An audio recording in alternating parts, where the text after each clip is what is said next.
Page number 636 పాత నిబంధనలో ఇర్మియా గ్రంథము 10వ అధ్యాయము మొదటి 12 వచనాలు మార్చి చదువుకుంటాం. ఇర్మియా గ్రంథం 10వ అధ్యాయం 1 నుంచి 12 వచనాలు మార్చి చదవండి. నేను మొదటి వచనం చదువుతాను, రెండవ వచనం మీ భాగాన్ని మీరు గట్టిగా చదవండి. ఇశ్రాయేలు వంశస్థులారా, యెహోవా మీకు మునుపు సెలవిచ్చిన మాట వినుడి.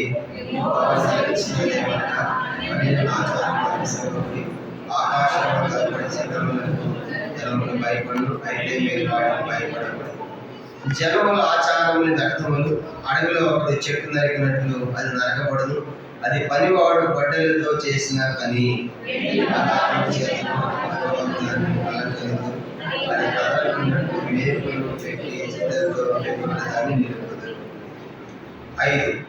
అవి తాటి చెట్టు వలె తిన్నగా ఉన్నవి, అవి పలుకవు, నడవనేరవు గనుక వాటిని మోయవలసి వచ్చెను. వాటిని భయపడకుడి, అవి హాని చేయనేరవు, మేలు చేయట వాటి వలన కాదు. వాటిని కోరిన వాడి ఈ మహాత్మ్యము గలవాడు, ఈ శౌర్యం బట్టి నామం ఘనమైనది. జనములకు రాజా, నీకు భయపడిన వాడెవడు? జనముల జ్ఞానులందరిలోను వారి రాజ్యములన్నింటిలోనూ నీ వంటి వాడు ఎవడో లేడు కనుక నరులు నీకు భయపడుట అడుగుణ్యము. కేవలం పశుప్రాయులు, అవివేకులు, దొంగల పూజలను జ్ఞానము వ్యర్థం. తర్షీషు నుండి రేపులుగా సాగొట్టబడిన వెండియు, ఉపాధి నుండి బంగారము తెద్దరు. అది పనివాని పనియే కదా. కోత పోయేవాడు దాన్ని చేసెను. నీలద్రమ వర్ణములు గల వస్త్రములు వాటికున్నవి, అవన్నీ నేర్పరులకు పనివాని పనియే. ఆయన నిజమైన దేవుడు, ఆయన జీవం గల దేవుడు, సదాకాలం ఆయనే రాజు. ఆయన భూమి కంపించును, ఆయన గొప్పను సహింపని. మీరు వార్తలా చెప్పగలను, ఆకాశమును భూమిని సృష్టింపని. ఈ దేవతల భూమి మీద ఉండకుండాను ఆకాశము కింద ఉండకుండాను నశించును. ఆయన తన బలము చేత భూమిని సృష్టించును, తన జ్ఞానము చేత ప్రపంచమును స్థాపించును, తన ప్రజ్ఞ చేత ఆకాశమును విశాలపరిచెను. ప్రార్థన చేసుకుంటాం. పౌర్ణికులుగా ప్రేమించిన మా ప్రియమైన తండ్రి, మీ స్తోత్రాలు. ఇంతవరకు పాటల ద్వారా మీ నామాన్ని కనపరుచుకున్నందుకే వందనాలు తండ్రి. ఎంత గొప్ప దేవుడు అనే సంగతి ఇర్మియా గ్రంథం 10వ అధ్యాయం మొదటి 12 వచనం చదువుకున్నాము. ఈ మా నోటి మాటలు, మా హృదయ ధ్యానం అంగీకారంగా చేయమని ప్రార్థిస్తున్నాను. వచ్చిన వారి బట్టి మీ స్తోత్రాలు.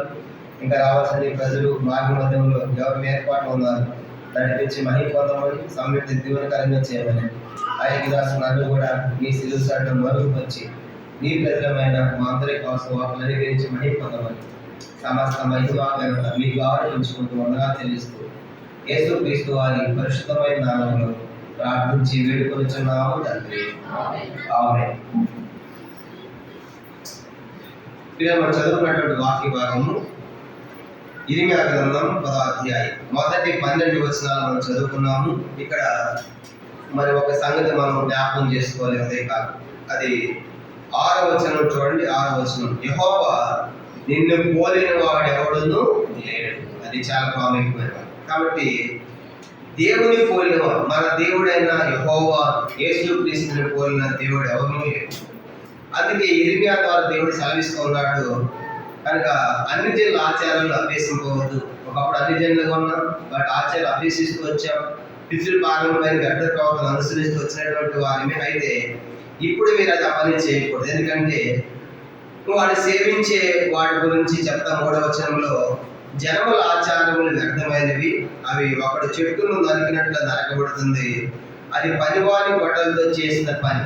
చెట్టును నరికి దానితో ఒక బొమ్మను తయారు చేస్తున్నారు. అలాగే 4వ వచనంలో, వెండి బంగారముల చేత పనివారు దాన్ని అలంకరిస్తున్నారు, దాన్ని మేకులతో శుద్ధులతో పేగొట్టి దాన్ని నిలబెడుతున్నారు. దాని 5వ వచనంలో, అది తాటి చెట్టు వలె ఆ బొమ్మలు కనుక విగ్రహములు తిన్నగా ఉన్నవి, అవి పలుకవు, నడవనేరవు కనుక వాటిని మోయవలసి వచ్చింది. అది ఏం చేస్తారు కాబట్టి అన్నింటిని కూడా మోసుకొస్తారు. ఎందుకంటే ఆ తర్వాత వాటిని భయపడకూడదు, ఎందుకంటే అవి హాని చేయనేరవు, తర్వాత మేలు చేయడం కూడా వాటి వలన కాదు. కానీ ఇవన్నీ కూడా దేవుడు లోకంలోని బొమ్మల గురించి, విగ్రహాల గురించి పలుకుతున్న మాట కనుక వాటిని మనం గమనించామంటే అడవులలో ఒక చెట్టు తయారు చేస్తున్నారు, వెండి బంగారం అలంకరిస్తున్నారు, పనివాడు మరి గొడ్డలతో దాన్ని నిలబెడుతున్నారు. ఆ తర్వాత కదలకున్నట్లుగా చుట్టూ పెట్టుకొడుతున్నారు, తాడి చెట్లు తిన్నగా నిలబెడుతున్నారు ఆ బొమ్మలు. తర్వాత అవి పలుకవు, నడవు, మాట్లాడవు. అంత మాత్రమే కాదు, వాటిని వాళ్ళు ఏం చేశారంట, మోసుకొని వచ్చారు. అంత మాత్రమే కాదు, కాబట్టి వాటికి భయపడవద్దు. అంత మాత్రమే అవి హాని చేయలేరు కనుక ఈడే చేయలేవు. అంత మాత్రమే కాదు, మేలు చేయటం వాటి వలన. ఇవన్నీ లోకంలోని విగ్రహాలు, బొమ్మల గురించినటువంటి సందర్భాన్ని చెప్తున్నాడు. అలాగనే వాటిని పూజించే వాళ్ళ జ్ఞానం ఎట్లా ఉందంట. 8వ వచనం, 18వ వచనం, జనములు కేవలం పశుప్రాయులు, అవివేకులు, బొమ్మల పూజ వలన వచ్చు జ్ఞానము వ్యర్థము. ఎందుకంటే అవి కూడా నేర్పర్లైన పనివారి పని. 9వ వచనం కూడా, తర్షీషు నుండి రేకులుగా సాగొట్టబడిన వెండి ఉపాధి నుండి బంగారు తెస్తున్నారు. అది పనివారి పనే కదా. కోతవాడు దాన్ని పోసెను. నీలద్రం ముక్త వర్ణముగా వస్త్రం వాటికి ఉన్నవి. అవన్నీ నేర్పరులకు పనివారి పనియే కనుక ఆ వెండితో చేసిన, బంగారు చేసిన, కనుక చెక్కలతో చేసిన అవన్నీ నేర్పరులైన పనివారితో చేసే బొమ్మలు అవన్నీ కూడా. కనుక పనివారు చక్కగా వాటిని చెక్కుతున్నారు. శిల్పి దాన్ని చెక్కుతున్నాడు, కనుక వడ్రంగి దాన్ని చెక్కుతున్నాడు. కానీ వాటిని మోస్తున్నారు, వాటిలో జీవము లేదు. కానీ అంత మాత్రమే కాదు, అవి నడవు, పలుకు, మాట్లాడని చెప్తా. వీటి సందర్భాన్ని చెప్తూ 6వ వచనంగా నేను చెప్పాల్సింది ఉదయకాలము ఆ బొమ్మల గురించి చెప్పదలుచుకోలేదు. కానీ 6వ వచనంలో ఆ మాట మీకు జ్ఞాపించాలని కోరుతున్నాడు. యెహోవా నిన్ను పోలిన వాడు ఎవడను. కాబట్టి నిన్ను ఎవరితో మేము పోలుస్తాము? ఎందుకు ఒక దేవుడు కదా. నువ్వు మాట్లాడే దేవుడు, నడిపించే దేవుడు, కనపడే దేవుడు, వాగ్దానాన్ని నెరవేర్చే దేవుడు, జీవం గల దేవుడు. అదే 10వ వచనం చూడండి, ఆయన ఎట్లాంటి వాడు అంట, యెహోవాయే నిజమైన దేవుడు, ఆయన జీవము గల దేవుడు, ఆయన సదాకాలం ఆయనే రాజు. కానీ అట్లాంటి దేవుడు కదా. కానీ అట్లాంటి నిన్ను మేము ఎవరితో పోల్చగలం? కాబట్టి ఉదయకాలము ఈ దేవుని మనము ఎవరితో సాటి చేయలేము, ఎవరితో పోల్చలేము, ఎవరితో సమానంగా పెట్టలేము అనే సంగతి ఉదయకాలం మనం జ్ఞాపకం చేసుకోవాలి. చాలా సందర్భాల్లో ఆయా ప్రదేశాలు, బస్సుల్లో కానీ ఆయా పబ్లిక్ ప్లేస్ లో మనం చూసినప్పుడు అందరి దేవుడి ఫోటోలు ఉంటాయి. వాటి మధ్యలో యేసు ఫోటో కూడా పెడతారు. అంటే అర్థమైందంటే వాళ్ళ ఉద్దేశము ఈయన కూడా అందరిలో ఒకడు అన్నట్టుగా వాళ్ళ ఉద్దేశం. కానీ ఇక్కడ రాయబడిన మాట, యెహోవా నిన్ను పోలిన వాడు ఎవడును. కారణం ఏంటంటే చూడండి, ఆయన పోలిన వాడు ఎవడు లేడని చెప్పడానికి ఒక 7 వాక్యాలు మనం చదువుకుందాము. కనుక చూడండి, ద్వితీయోపదేశకాండం మొట్టమొదటిగా ఆయన పోలిన వాడు ఎవడు లేడు, ఆయన అట్లాంటి సహాయం మనకి చేస్తాడు. ద్వితీయోపదేశకాండం 33వ అధ్యాయం, ద్వితీయోపదేశకాండం 33వ అధ్యాయము 26వ వచనం చదువుకుంటాము. ద్వితీయోపదేశకాండం 33వ అధ్యాయము చూడండి 26వ వచనం. ఇది మొదటి సంగతి. ద్వితీయోపదేశకాండం 33:26, యెషూరును దేవుని పోలిన వాడు ఎవడను లేడు, ఆయన నీకు సహాయం చేయటకు ఆకాశవాహనుడై వచ్చును, మహోన్నతుడై మేఘవాహనుడను. యెషూరు అంటే ఇశ్రాయేలు అని అర్థం. 33వ అధ్యాయంలో అది మనం చూస్తాం. 33వ అధ్యాయంలో చూసినప్పుడు 32వ అధ్యాయం 15వ వచనంలో యెషూరు అంటే ఒకటేసి కింద పుట్టినోట్లో ఇశ్రాయేలు అని ఉంటుంది. కనుక 32వ అధ్యాయం 15వ వచనంలో పుట్టినోట్లో యెషూరు అంటే అర్థం ఏంటి? ఇశ్రాయేలు. ఇప్పుడు 33 మనం చదువుకున్నాం. ఇశ్రాయేలు అటు చదువుదాం. 33:26 ఇశ్రాయేలు దేవుని పోలిన వాడు ఎవడను లేడు. కనుక ఆయనతో సమానముగా, ఆయనతో సాటిగా, ఆయనతో సమానంగా కూర్చున్న పెట్టినవాడు ఎవడు లేడు. ఎందుకంటే ఆయన ఎట్లాంటి వాడు అంటే ఆయనకి సహాయం చేయటకు ఆకాశవాహనుడై వచ్చును, మహోన్నతుడై మేఘవాహనుడు. ఆయన అట్లాంటి సహాయం అందించగలడు. ఆకాశవాహనుడిగా, మేఘవాహనుడిగా వచ్చి సహాయం ఇస్తాడు. కాబట్టి అట్లాంటి దేవుణ్ణి ఎవరితో మనం పోల్చగలం? అందుకు ఇశ్రాయేలు నీ దేవుడు, నిన్ను దేవుని పోలినవాడు ఎవడు లేడు. నిజంగా ఇశ్రాయేలు జీవితంలో ఎంత అద్భుతాలు, ఇన్ని ఆశ్చర్యకార్యాలు జరిగించాడు దేవుడు. ఆకాశవాహనుడు ఎలా వాళ్ళని నడిపించాడు, ఎర్ర సముద్రంలోనే ఐగుప్తు నుంచి బయట తీసుకున్నాడు. ఇవన్నీ చూసినప్పుడు ఎంత సహాయం వాళ్ళు పొందారు. కానీ మొట్టమొదటిగా ఆయనతో ఎవరిని పోల్చలేదు. ఎందుకంటే ఆయన ఆకాశవాహనుడుగా, మేఘవాహనుడు వచ్చి ఆయన సహాయం అందించే దేవుడు అని మనం చూస్తాం. ఇంకా ఆయనతో మనం ఎవరిని పోల్చలేమంట. ఎందుకు? యోబు గ్రంథం 2వ వాక్యం చూద్దాం. యోబు గ్రంథం 36 అధ్యాయం, యోబు గ్రంథం 36 అధ్యాయము. ఎందుకు ఇతర వాళ్ళు ఆయన పోల్చలేమంటే సహాయం ఆయనలాగా ఎవరు చేయలేరు, ఒకటి. రెండవది, యోబు గ్రంథం 36 అధ్యాయం 2వ వచనం. యోబు గ్రంథం 36 అధ్యాయము 22వ వచనం. యోబు గ్రంథం 36 అధ్యాయము 22వ వచనం చదవండి. ఆలోచించుము, దేవుడు శక్తివంతుడై గర్వహించినవాడు, ఆయనను పోలిన బోధకుడు ఎవరు. రెండో సంగతిగా ఆయనలాగా ఎవరు బోధించలేదు కనుక మనం గమనించబట్టే ఆయన బోధిస్తాడు కనుక మనకేం కావాలని నేర్పిస్తాడు. కాబట్టి రెండవదిగా ఎందుకు ఆయనలాగా మనం ఎవరిని పోల్చలేమంటే ఆయనతో పోలినవాడు ఎవరు లేడంటే, ఒకటి, ఆయనలాగా ఇతర మనం చదువుకున్నటువంటి ఆ బొమ్మలు సహాయం చేయలేవు. రెండవదిగా ఆయనలాగా శక్తిమంతులు కాదని కనుక ఏమి మేలు చేయలేవు, కీడు చేయలేవు, వాటిని మోసుకొని రావాలి. అట్లాంటి దేవుడు ఎట్లాంటి వాడు అంటే ఈయన ఆలోచన శక్తిమంతుడు, ఘనత వహించిన వాడు, ఆయన పోలిన బోధకుడు ఎవడంటే ఆయన బోధించే విషయంలో కూడా ఆయనలాగా ఎవరు చేయలేదు. రెండవదిగా అందుకు మనం ఆ దేవుని యొక్క గొప్పతనాన్ని అడిగా ఈ దేవుడిని ఎవరితో పోల్చలేము. ఎందుకంటే ఒకటి, ఆయన సహాయం ఆకాశవాహనుడుగా మేఘవాహనుడు సహాయం చేస్తాడు, అలాగే ఎవరు చేయలేదు. రెండవదిగా ఆయన శక్తిమంతుని ఘనత వహించిన వాడు ఉండి ఆయన మనకు బోధిస్తాడు, నేర్పిస్తాడు. కాబట్టి ఆయన వంటి వాడు, ఆయన పోలివాడు ఎవడు లేడు. రెండవది. మూడవ వాక్యం యెషయా గ్రంథం 46 అధ్యాయం. యెషయా గ్రంథము 46 అధ్యాయము. యెషయా గ్రంథం 46 అధ్యాయము 9-10 వచనాలు చదువుకుంటాం. ఇది మూడవ వాక్యం. ఆయన లాంటి వాడు ఎవరు లేదు. యెషయా గ్రంథం 46 అధ్యాయము 9-10 వచనాలు చదువుదాము. చాలా పూర్వం జరిగిన వాటిని జ్ఞాపకం చేసుకుని, దేవుడు నేనే, మరి ఏ దేవుడు లేడు, నేను దేవుడును, నన్ను పోయిన వాడు ఎవడను. కాబట్టి ఆయన పోయిన వాడు ఎవడు లేదు. కారణం ఏంటంటే ఎందుకు ఆయన పోయినవాడు ఎవడు అంటే 10వ వచనం, నా ఆలోచన నిలిచిన నీవు నా చిత్తమంతా నెరవేర్చుకున్నదని నీవు చెప్పుకొనుచు ఆది నుండి నేనే కలుగు వాటిని తెలియజేయుచున్నాను. పూర్వకాలం నుండి నేనే ఇక జరగవలసిన వాటిని తెలియజేయుచున్నాను. కాబట్టి గతంలో ఈ భవిష్యత్ సంగతులు కూడా తెలియజేసేవాడు. కాబట్టి ఆయన లాంటి వాడు లేడు. అందుకని అన్నాడు కదా, మరి ఏ దేవుడు లేడు, నేనే దేవుడు, నన్ను పోయిన వాడు ఎవడును లేడు. కాబట్టి సహాయం చేసే విషయంలో ఆయన పోయిన వాడు లేడు. రెండవదిగా ఆయన శక్తిమంతుడిగా మహోన్నతుడిగా ఉంది బోధించే విషయంలో ఆయన పోయిన వాడు లేడు. మూడవదిగా ఆయన తప్ప మరి ఏ దేవుడు లేడు. కారణం ఏంటంటే ఆయన గతంలో ఈ ప్రస్తుతం భవిష్యత్తు కూడా అన్ని తెలియజేసేవాడు. కాబట్టి ఆయనతో ఎవరిని మనము పోల్చలేము. ఇది మూడవ వాక్యం. 4వ చూద్దాము. యెషయా గ్రంథం 40 అధ్యాయం. యెషయా గ్రంథం 40 అధ్యాయం. ఆ దేవుడు ఏమంటున్నాడు? యెషయా గ్రంథం 40 అధ్యాయము 25వ వచనం చూడండి. యెషయా గ్రంథం 40 అధ్యాయము 25వ వచనం.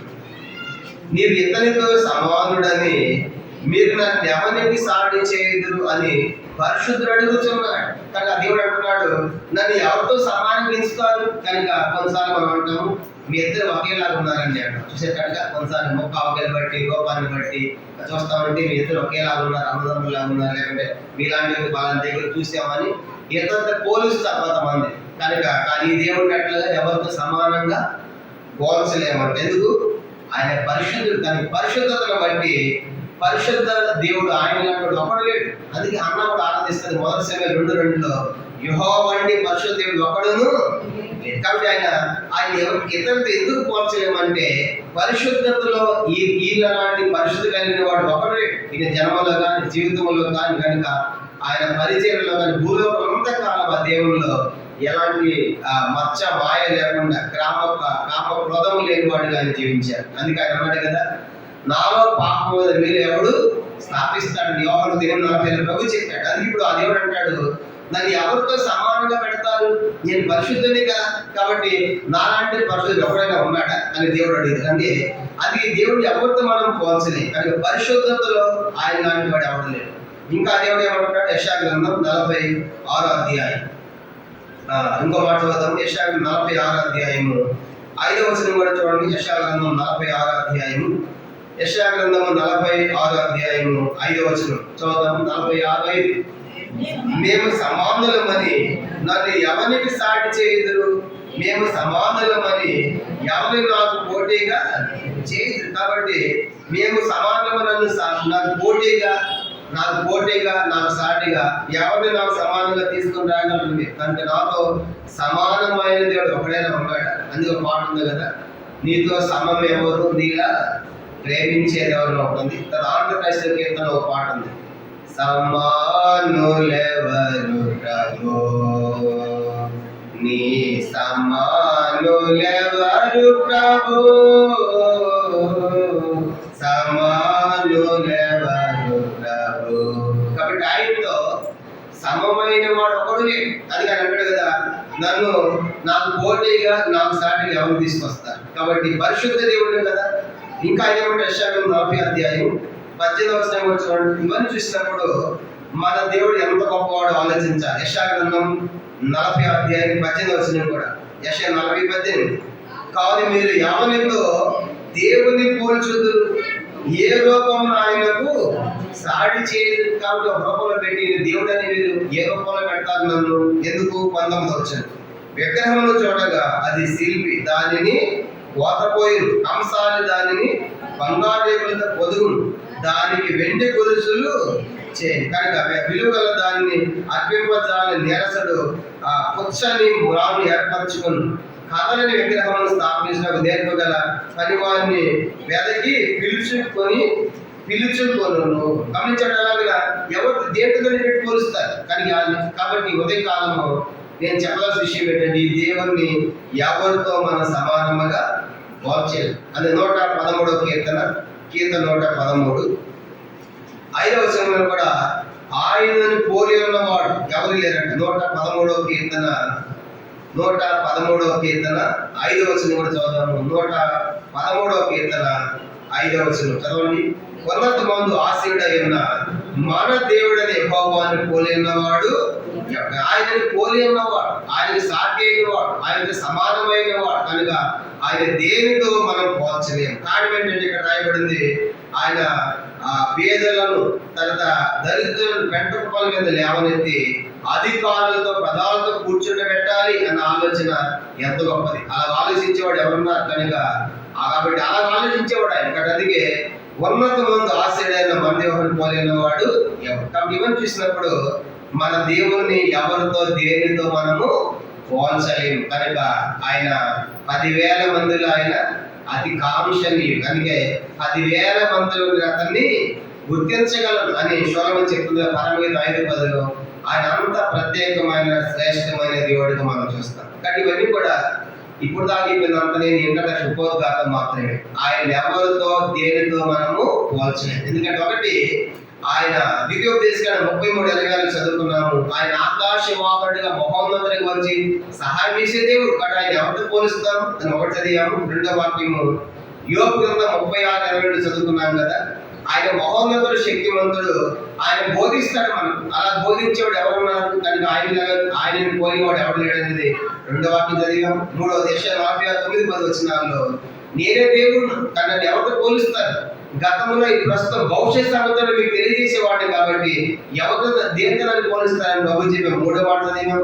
నాలుగోది యెషయా 40:25 అన్నాడు కదా, నన్ను సమానులను ఎవరితో పోలుస్తారు? నేను పరిశుద్ధ దేవుడిని కదా, నాలాంటి పరిశుద్ధుడు ఒకడైనా ఉన్నాడా? కాబట్టి ఎవరిని పోలుస్తారని ప్రభు చెప్పే మాట మనం చదువుకున్నాము. అలాగా యెషయా 46:5 చదివాము. సమానులుగా, పోటీగా, సాటిగా నాకు ఎవరు తీసుకుని వస్తారు అని ప్రభు మాట్లాడే మాట మనం చదువుకున్నాము. అది యెషయా 40:18 దేనితో దేవుని పోలుస్తారు అని అడిగే మాట మనం చూస్తాము. అలాగా 113 కీర్తన 5లో కూడా ఆయన ఉన్నతమైన ఆశీనుగా ఉండి ఆయనను పోలినాడు ఎవడు లేడు. కారణం ఏంటంటే ఆయన ఆలోచనలు అంత గంభీరమైన గొప్పమైనగా మనం చదువుకున్నాం. ఇప్పుడు అది ఇరిమియా గ్రంథంలో ఇవన్నీ కూడా మిగతా దేవతలు దేవుళ్ళు అన్నమాట అన్నీ కూడా ఈ మనుషులతో, కంసాలతో, వడ్రంగి వారితో చెక్కి కట్టి పెట్టబడినవే. కాబట్టి అవి వాటిని మోయాలి, అవి నడవలేవు. అది మాత్రమే కాదు, వాటి గురించి మనం చదువుతున్నాం. కనుక అవి హాని చేయు, మేలు చేయాలని వాటి చేత అటువంటి వాటి తీసుకొచ్చి ఇప్పుడు వాటితో సమానంగా దాన్ని పెడతారా? కాదు. మరి ఎట్లాంటి వాడు? 5 సంగతులు మనం క్లుప్తంగా చూసి మన దేవుని ఆరాధిస్తాం. ఎందుకు ఈ దేవుణ్ణి ఇతర వాటితో, ఇతర దేవుళ్ళతో, ఇతర వాటితో మనం ఎందుకు పోల్చలేమంటే ఈయనలో ఉన్న శ్రేష్టమైన 5 సంగతులు మనము ఇర్మీయా గ్రంథంలో చదువుకుని ప్రభుని ఆరాధిస్తాం. మొట్టమొదటి దాంట్లో ఇర్మీయా గ్రంథం 10వ అధ్యాయం తొందరగా మనం చదువుకున్నాము. ఇప్పుడు చూసినంత ఇంట్రడక్షన్ ఉపోద్ఘాతం మనం చూసాము. ఆ దేవుడు ఎంత గొప్పవాడు, ఆయన ఇతరులతో ఎందుకు పోల్చలేమో చూసాము. ఇప్పుడైతే మరి ఈయనలో గొప్పతనం ఏంటి అనేది ఒక 5 సంగతులు మనం చూద్దాం. మొట్టమొదటిది ఇర్మీయా గ్రంథం 10వ అధ్యాయం 6వ వచనం. అన్ని అక్కడే ఉంటే తొందరగా మనం చూసి ప్రభువును ఆరాధిస్తాం. ఇర్మీయా గ్రంథం 10వ అధ్యాయము 6వ వచనం అందరికి కలిసి చదవండి. యెహోవా నిన్ను పోలిన వాడు ఎవడను ఎందుకు? మొదటిది, నీవు మహాత్యము గలవాడవు. చాలా మొట్టమొదటిది. ఈయన ఎట్లాంటి వాడంటే ఈయన మహత్యము కలిగిన దేవుడు, మహత్యములు మహిమలు చేసేటువంటి వాడు కనుక అందుకే ఆయన మహత్యమును కన్నులారా చూశారు. పేతురు ఏది రాస్తాడు? నీ మహత్యమును ఆ కొండ మీద మేము చూసాం. పేతురు పత్రిక. పేతురు ఏమంటున్నాడు? యేసు ప్రభు వారితో కొండ ఎక్కినప్పుడు పేతురు గారు ఆయన మహత్యాన్ని చూశాడు. కనుక అందుకే ఆయన ఏమని రాస్తాడు చూడండి. కనుక పేతురు రాసిన పత్రిక, నీ మహత్యముని మేము కన్నులారా మేము చూసాం. 2వ పేతురు పత్రిక, పేతురు రాసిన 2వ పత్రిక మనం గమనించామంటే ఆయన అదే చెప్తాడు. 17వ వచనం మొదటి అధ్యాయము 2వ పేతురు పత్రిక, పేతురు రాసిన 2వ పత్రిక మొదటి అధ్యాయం 17వ వచనం 18 కూడా మనం చదవండి. ఆయన మహత్యమును మేము అందులారా చూచిన వారమైతిమి, తెలిపితిమి. ఈయన నా ప్రేమికుమారుడు, ఈయన ఆనందిస్తున్నాను అని శబ్దము మహాదివ్య మహిమ నుండి ఆయన వద్దకు వచ్చినప్పుడు కన్యల దేవుని వలన ఘనతయు మహిమయు ఆయన పొందగా మేము ఆ పరిశుద్ధ పర్వతం మీద ఆయనతో కూడా నిండిన వారమై ఆ శబ్దము ఆకాశంలో రాగా వింటిము. ఇది ఎక్కడ గుర్తుంది ఎవరికైనా? ఇది ఎక్కడ? యేసు ప్రభువు రూపాంతర కొండ మీదకి వెళ్ళినప్పుడు ఎవరు వెళ్ళారు? ఆయనతో పాటు పేతురు, యోహాను, యాకోబులు పోయారు. కానీ పోయినప్పుడు కనుక అక్కడ ఆయన రూపాంతరం చేద్దాం చూసి ఆశ్చర్యపోయి అక్కడ చూసినప్పుడు వీళ్ళు మాట్లాడుతున్నారు, ప్రభా ఏలేపాటి మోసే ఒకటి పాఠశాల కడదామంటే ఆకాశ శబ్దం వచ్చింది. మీరు మాట్లాడేది కాదు, ఈయన నా ప్రియకుమారుడు, ఈయన మాట కానీ మీరు మాట్లాడదు, ఆయన చెప్పింది మీరు చేయండి అని చెప్పి ఆకాశ శబ్దం వచ్చింది.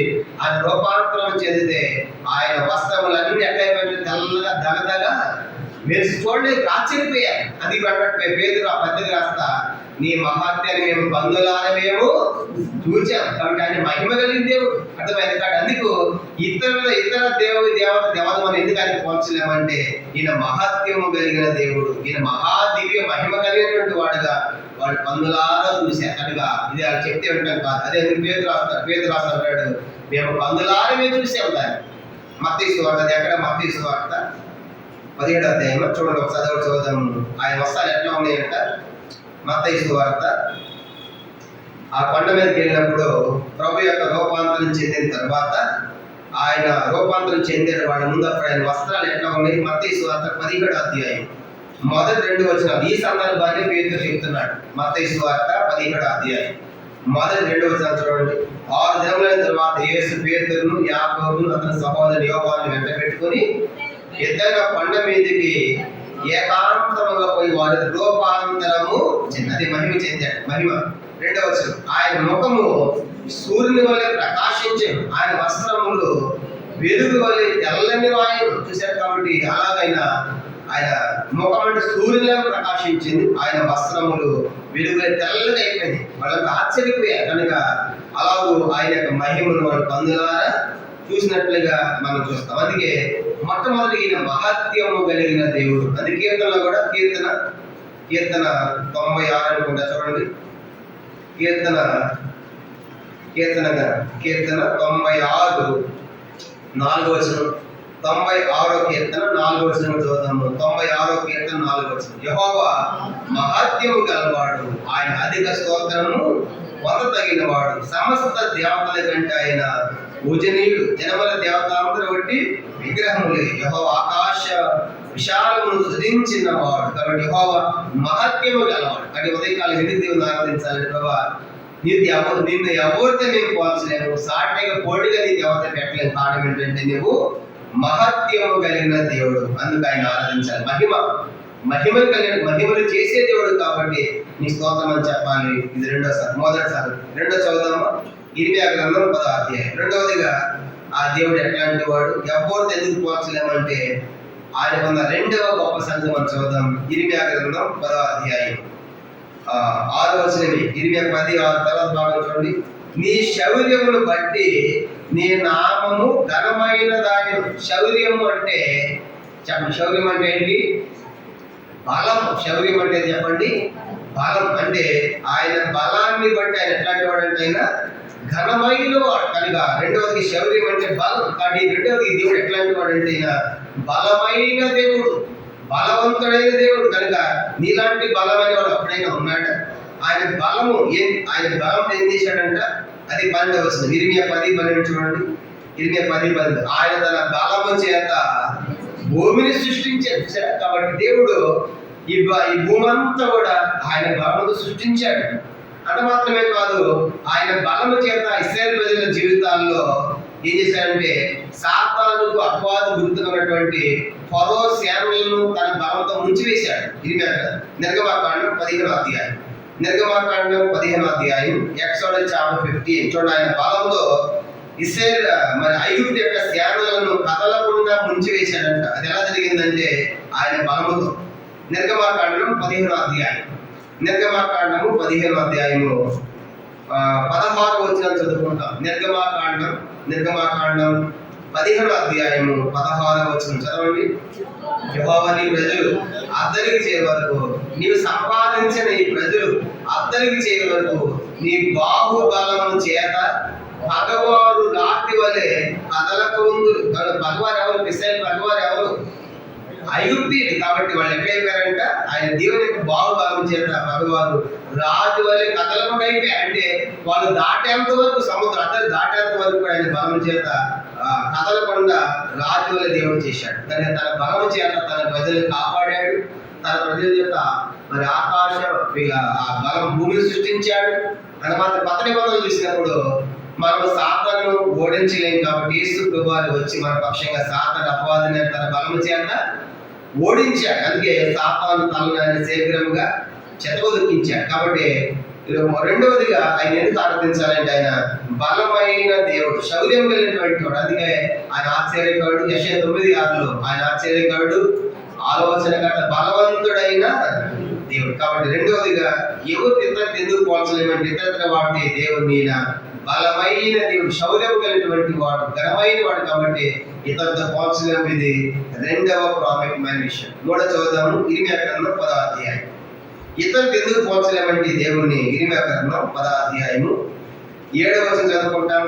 ఇర్మియా గ్రంథం 10వ అధ్యాయము 7వ వచనం చదవండి. జనములకు రాజా చాలడు. కనుక ఆయన ఎట్లాంటి ఆయన జనములకు రాజు. దాని తర్వాత ఆయన ఎట్లాంటి రాజు? 10వ వచనం. సదాకాలం ఆయనే రాజు. చూశారు కాబట్టి ఆ మాట 10:10 సదాకాలం ఆయనే రాజు. కనుక ఇది జనములకు రాజు అంటే మూడవదిగా ఇది ఎంతకాలం రాజు చెప్పండి. ఈ దేవుడు ఎంతకాలం రాజు అంట? సదాకాలం రాజు. ఈ లోకంలో సింహాసనాలన్నీ కూడా ప్రస్తుతం 5 సంవత్సరాలు అయితే ఏమవుతాయి? మొత్తం దిగిపోతారు, మడబడుగుతూ ఉంటారు. ఈ లోకంలో రాజ్యాలు, అధికారాలు, పదవులు అన్నీ కూడా మారుతూ ఉంటాయి. కనుక ఈ దేవుని యొక్క అధికారం ఎక్కడంటే ఇది కనుక సదాకాలం, ఇది శాశ్వతమైంది. కారణం ఏంటంటే ఈయన సదాకాలం ఉండే దేవుడు. ఇది కీర్తన 48వ కీర్తన. ఈయన సదాకాలం ఉండే దేవుడు. అందుకే ఆయన సదాకాలం ఆయన రాజు. కీర్తన 48 చూడండి 14వ వచనం. 48వ కీర్తన 14వ వచనం చదువుతాము. కీర్తన 48:14. ఈ దేవుడు సదాకాలం మనకు దేవుడై ఉన్నాడు. మానవుడిగా మనల్ని నడిపించుతాడు. సదాకాలం రాజు కాదు. కారణం ఏంటంటే సదాకాలం ఉండేవాడు. కనుక లోకంలో ఎంతో మంది దేవుడు అనబడేవారు, దేవతలు అనబడేటువంటి వాడు, ఎన్నో రాజ్యాలు, ఎంతమంది రాజులు వచ్చారు, అందరు నశించి వెళ్ళిపోయారు. కానీ అట్లాంటి రాజు కాదు, అట్లాంటి రాజ్యం కూడా ఇది కాదు. ఈ రాజ్యం అంతము లేనిది, శాశ్వతమైనది, కదలనిది, ఎన్నడూ ఉండేది, నిశ్చలమైనది. కాబట్టి అట్లాంటి రాజు. అందుకే ప్రభా నేను ఎవరితో మేము పోల్చలేము. కారణం ఏంటంటే రాజులకు రాజు, ప్రభువులకైనా ప్రభై ఉన్నాడు. అందుకే మూడవది ఎందుకు ఆయన ఆరాధించాలంటే ప్రభా నువ్వు మొట్టమొదటి మహత్యం కలిగినటువంటి వాడు. కాబట్టి నీకు ఎవరిని మేము పోల్చలేము. రెండవదిగా నీవు శౌర్యము బలం కలిగినటువంటి వాడు కాబట్టి నీకు ఎవరిని మేము పోల్చలేము. మూడవదిగా నువ్వు రాజు కనుక నీ రాజ్యం సదాకాలం నీవే రాజు కాబట్టి నీ రాజ్యం కూడా సదాకాలం ఉండేది కాబట్టి నీకు ఎవరిని పోల్చలేము అనేది మూడో సంగతి. 4 చదువుదాము. ఇర్మియా గ్రంథం 10వ అధ్యాయం. 4వదిగా ఎందుకు ఆ దేవుని ఎవరితో పోల్చలేము. 4వ సంగతి ఇర్మియా గ్రంథం 10వ అధ్యాయం. అందరం కలిసి 7వ వచనం తర్వాత భాగం. నీకు జనముల జ్ఞానులందరిలోనూ వారి రాజ్యముల అన్నిటిలోనూ నీ వంటి వాడు ఎవడును లేడు కనుక నొరలు నీకు భయపడ్డ అనుకున్నాం. జనముల జ్ఞానులందరిలో కూడా ఆయన లాంటి వాడు లేడు కనుక ఎంతమంది జ్ఞానం తీసుకొచ్చిన ఆయన ముందుకు ఆయన లాంటి వాడు లేడు. అంటే 4వ సంగతి జ్ఞానములో ఆయన లాంటి వాడు ఎవరు లేడు. ఈయన ఎంత జ్ఞానవంతులైన దేవుడు అండి. మన దేవుని యొక్క జ్ఞానం గురించి ఆలోచిస్తే 147 కీర్తన 4-5 వచనాల్లో రాయబడింది. నక్షత్రముల సంఖ్య ఆయన నియమించి ఉన్నాడు, వాటన్నిటికైనా పేర్లు. మన ప్రభు గొప్పవాడు, ఆయన జ్ఞానమునకు మితి లేదు. 147 వచనాలు. ఇప్పుడు నక్షత్రాల సంఖ్య ఎన్ని అంటే ఆయన నియమించంటే నక్షత్రాలకి కౌంటింగ్ ఉందన్నమాట. నక్షత్రాలు ఇన్ని కోట్లు ఉందన్నమాట. ఎవరికైనా తెలిసి ఇప్పుడు ఎన్ని కోట్లు ఉన్నాయో ఖగోళ శాస్త్రం అడగండి. కానీ ఎన్ని నక్షత్రాలు అడిగితే మాకే తెక్కబడుతుంది సార్ అంటారు. వాళ్ళు ఎవరు తెలుసా? పేపర్లో కొత్త న్యూస్, కొత్త నక్షత్రాన్ని కనుగొన్నాం, కొత్త గ్రహాన్ని కనుగొన్నాం అంటే నక్షత్రాల సంఖ్య ఎవరికి ఇప్పుడు కూడా తెలియదు. అబ్రహ్మ కనుక బయటికి వచ్చాడు కనుక నాకు నక్షత్రాలు లెక్కబెట్టు కనుక లెక్కబెట్టాను ప్రభావం లెక్కబెట్టాను అంతగా సత్తను ఇష్టపడి చేస్తాను. అర్థమైందా? అలాంటి వాడు కాబట్టి జ్ఞానములు అనేటువంటి వాడు. కానీ నక్షత్రాల సంఖ్య ఉందంటే వాడి కౌంటింగ్ ఇంత నెంబర్ ఉంది. నెంబరే కాదండి, వాటన్నిటికీ ఏమని నక్షత్రాలన్నింటికి కూడా పేర్లు ఉన్నాయి. పేర్లు ఉన్నాయా? ఉదాహరణకి మీకు అర్థమవడం కోసం ఆమోసు గ్రంథం ఒక నక్షత్రం పేరు చదువుతారు. ఆమోసు గ్రంథం చాలా ఉన్నాయి. బైబిల్ నక్షత్రాల పేర్లు కూడా చాలా ఉన్నాయి, కానీ మనకు అది సందర్భం కాదు. కానీ మన ప్రభు గొప్పదాన్ని తెలుసుకోవడానికి ఆ మాట చదువుతాం. ఆమోసు గ్రంథం మొగ శీర్షిక నక్షత్రం అంట అన్నమాట. ఆమోసు గ్రంథం 5వ అధ్యాయం 757 పేజీ నంబర్ 757. ఆమోసు గ్రంథము 5వ అధ్యాయం 7-8 చదువుదాం. 7-8 వచ్చిన చదవండి. న్యాయమును అన్యాయములకు మార్చి నీతిని న్యాయాన్ని పడవేయవలరా. 8 వచ్చిన ఆమోసు గ్రంథం 5వ అధ్యాయము 8 చదువుతున్న పేజీ నంబర్ 757 చదవ 8. ఆయన సప్త ఋషి నక్షత్రములను మోక్ష నక్షత్రములను సృష్టించిన వాడు, కారు చీకటిని ఉదయముగా మార్చువాడు, పగటిని రాత్రి చీకటి వలె మార్పు చేయువాడు, సముద్ర జలం పిలిచి వాటి భూమి మీద వర్లింప పాలన చేయుడు. అదే ఆయన గొప్పదనం. అర్థమైందా? ఆయన సప్తరుచి నక్షత్రాలు సృష్టించాడంటే తర్వాత మొగ శీర్ష నక్షత్రాలు మొత్తం 2 నక్షత్రాలు పేరు చదివాయి. ఎన్ని మనకు తెలియదు, ఎన్ని కోట్లు ఉన్నాయో. అర్థమైందా? అంత మాత్రమే కాదు, ఆయన ఇతరులు ఎందుకు పోల్చలేమంటే ఆయన చీకటిని అంటే ఎట్లా చేస్తాడు? చీకటిని ఉదయముగా మార్చు అట్ట. నా జీవితంలో చీకటి అయిపోయింది అనుకుంటున్నానేమో కనుక చీకటి అయిపోయి నీ బ్రతుకులు మన బ్రతుకులను ఆయన ఉదయముగా చేస్తాడంట. కాబట్టి అట్లాంటి దేవుడు. కాబట్టి అందుకే 4వదిగా ప్రభా జ్ఞానములో నీ వంటి వాడు అది కొలసి 2:3 రాయబడింది. కొలసి 2:3 బుద్ధి జ్ఞానం సర్వ సంపదలు ఆయన ఎంతే గుప్తములై ఉన్నవి. కాబట్టి ఇప్పుడు 4 సంగతులు చెప్పారు. మొదట చెప్పండి, ఈ దేవుడు ఎట్లాంటి వాడు? మహత్యము కలిగిన వాడు. రెండవదిగా ఆయన బలము శౌర్యము కలిగిన వాడు. మూడవదిగా ఆయన రాజు కనుక సదాకాలము రాజు కనుక నిత్యము రాజ్యం ఉంటుంది ఆయన. 4వది జ్ఞానములు ఆయన వంటి వాడు ఎవరు కూడా లేదు. అందుకే మనం ఎవరిని ఆయనతో పోల్చలేము. ఇది 4వ సంగతి. 5 దాకా చూద్దాము. ఇర్మియా గ్రంథం 10వ అధ్యాయం. మరి ఆ దేవుడిని ఎందుకు ఎంతో పోల్చలేమంటే ఆఖరిది 5వది ఇర్మియా గ్రంథం 10వ అధ్యాయం 10వ వచనం చదువుకుంటాం. ఇర్మియా గ్రంథం 10వ అధ్యాయము 10వ వచనం అందరం కలిసి చదవండి. యెహోవా నిజమైన దేవుడు, ఆయన జీవము గల దేవుడు, సదాకాలం ఆయన రాజు, ఆయన ఎవరైతే భూమి కంపించును, జనములు ఆయన కోపమును సహింపలేదు. ఇక్కడ చాలా చెప్పబడ్డాయి. ఈయన నిజమైన దేవుడు. ఎందుకు ఇంత పోల్చలేమంటే ఈయన నిజమైన దేవుడు, తర్వాత జీవము గల దేవుడు కనుక నిజమైన దేవుడు, జీవము గల దేవుడు, సదాకాలం ఆయన. అంటే నిజము కాని దేవుడు కూడా చాలా ఉన్నాయి లోకంలో. కనుక నిజము కాని దేవుళ్ళు ఉన్నాయి, జీవము లేని దేవుళ్ళు ఉన్నాయి. అర్థమైన కానీ దేవుడు ఎట్లాంటి నిజమైన దేవుడు, తర్వాత జీవము కలిగిన లోకములో నిజము కాని దేవుడు చాలా మంది ఉన్నారు. నిజం తర్వాత జీవము లేని దేవుడు కూడా చాలా ఉన్నాయి. కానీ ఇక్కడ ఎట్లాంటి వాడు కదా. అది మొదటి యోహాను పత్రిక చూడండి. ఆయన జీవము కలిగిన దేవుడు అని చెప్తా, ఆయన నిత్య జీవం కలిగిన దేవుడు అంట. మొదటి యోహాను పత్రిక 5వ అధ్యాయం చివరి వచ్చిన మొదటి యోహాను పత్రిక 5వ అధ్యాయము 20 వచనం. మొదటి యోహాను పత్రిక 5వ అధ్యాయము 20 చదువుతాం. 20 మనం సత్యవంతుడైన వారిని ఎరుగువాలని దేవుని కుమారుడు వచ్చి మనకు వివేకం అనుగ్రహించి ఉన్నాడని ఎరుగుదము.